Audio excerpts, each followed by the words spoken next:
more on this, let's bring in Nadia. She is a research officer at the Institute of Security Studies, Office for West Africa, Sahel, and the Lake Chad Basin. All right, Nadia, good to have you on the show. For some time now, we all know that the French president had been sort of trying to brand himself as the defender of security in the region, sort of taking the lead against the rise of Islamist militants.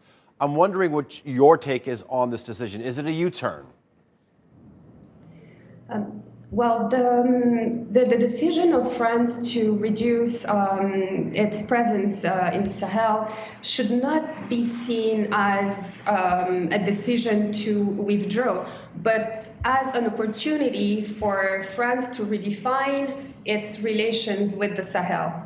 That should be seen more as an opportunity. And as the violence the threat is spreading to West African coastal states, as it was been discussed by the French a few weeks earlier, reducing troops from the Sahel could also be seen as an opportunity to deploy troops towards West African states, the coastal states that are facing threats from these groups now.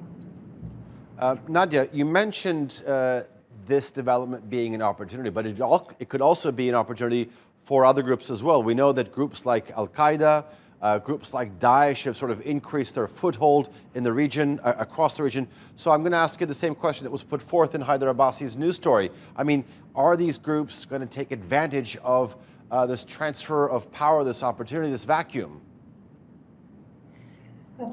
I'm not sure we can talk of a vacuum for now, because we have to remember that the objective of the Mission Barkhane was not to replace national armies. It was to build capacities for national armies in the Sahel. So that's what France and international partners have been doing these past years. And it's also in the framework of someday withdrawing from the Sahel, or at least reducing its troops. I want to ask you something that's vaguely related to all this, because when you look at the region, the Sahel region and Western Africa in general, what we're seeing is that it's been a theater for many international players. France obviously talking about this changing of role, but also Turkey's perhaps looking to increase its presence there. How do you think the country's increased presence will affect the dynamics in the region?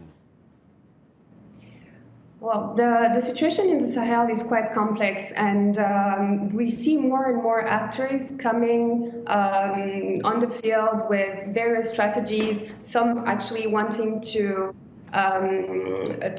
intervene militarily. At the Institute of Security Studies, the main key message we've been putting forward is better cooperation between all these actors trying to stabilize the region. So if more actors come, they should find ways of collaborating and cooperating for the good of Sahelian people, and putting the protection of civilians back at the heart of the agenda of this fight against violent extremism and local conflicts that's going on in the Sahel. Because as for now, it's very focused around counterterrorism, and the protection of civilians is often left aside.